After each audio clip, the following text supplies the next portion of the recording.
Hello everyone, welcome to the landscape here at Strawbery Banke Museum.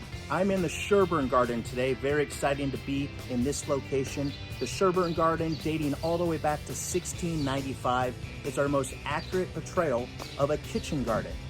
Now, why is it so accurate? Well, we use archaeological evidence to really validate the types of tools and plants to feature, even the garden design in general. We use pollen analysis, very cool method.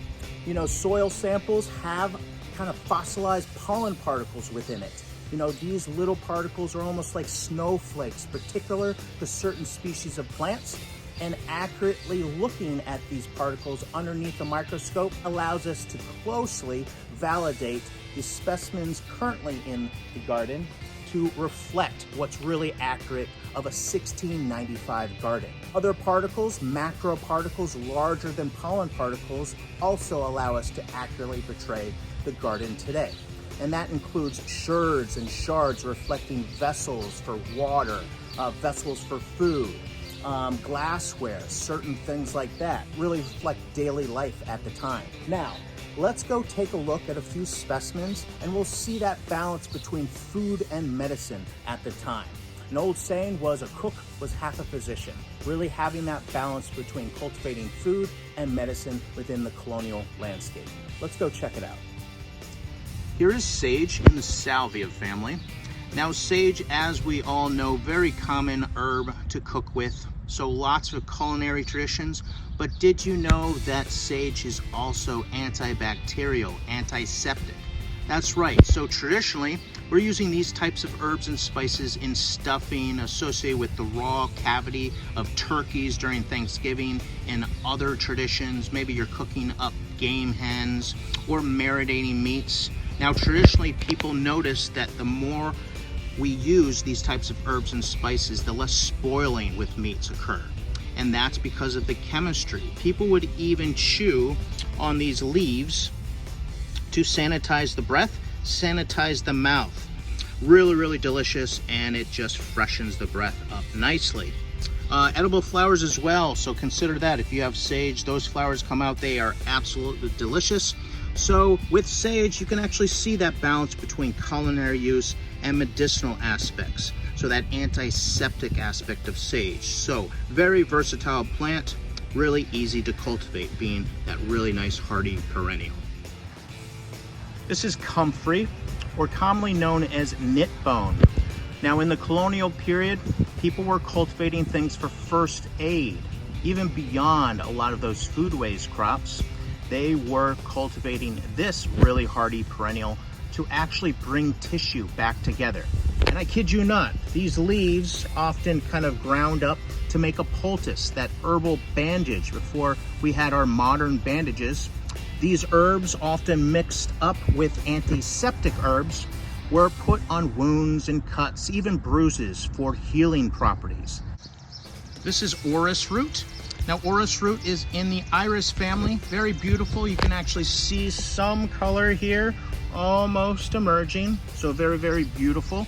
But it was actually the root system that people were after, used almost like potpourri. It has kind of the aroma of violets, the root system. So many herbs that were kind of insecticidal and aromatic at the time were strewed or sprinkled on the floors of households, you know, dirt floor households, to keep dust down and certainly keep the insects in check.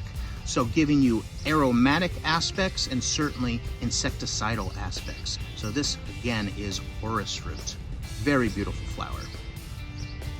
Annual plantings were very common, from carrots to beets and a few other things, and we can see some new plantings in front of us today.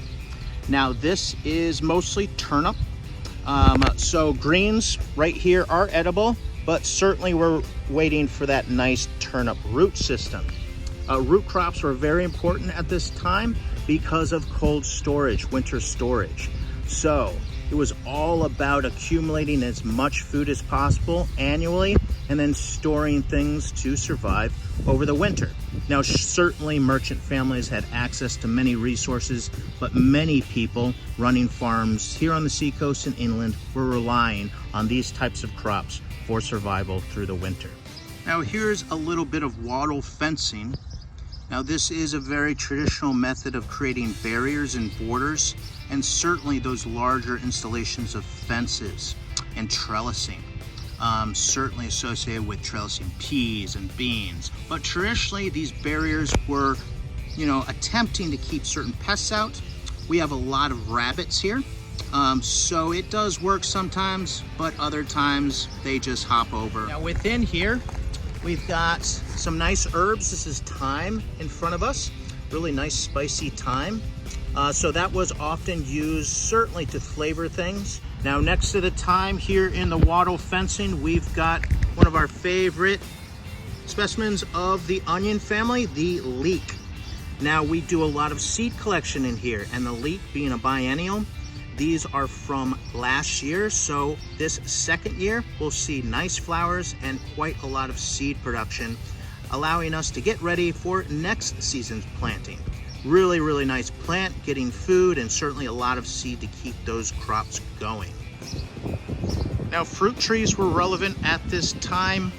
Here in Sherburne Garden, we have a few of the oldest variety of apple cultivated here in America, called the Roxbury Russet, dating at least back to 1648. Let's see if we can actually see the fruit set. Here's a nice flower, still in bloom, but as we approach the fruit itself, a little bit windy, we can actually see the immature apples. They don't look like much, but slightly swollen at the base of those flower parts. Towards actually fall, more appropriately, these apples will mature more and more. Roxbury Russet actually tastes better when it's cold, so we can sometimes harvest this as late as early winter, and they're super sweet. One of my favorite apples here at Strawbery Banke. Again, this is Roxbury Russet that developed in Roxbury, Massachusetts. Here's greater celandine. Very cool wild plant. Well, I hope you enjoyed the program today. We'll bring you more programs like this featuring our historic gardens more and more. Happy spring, everyone. Hope you had a great week. This is Strawbery Banke.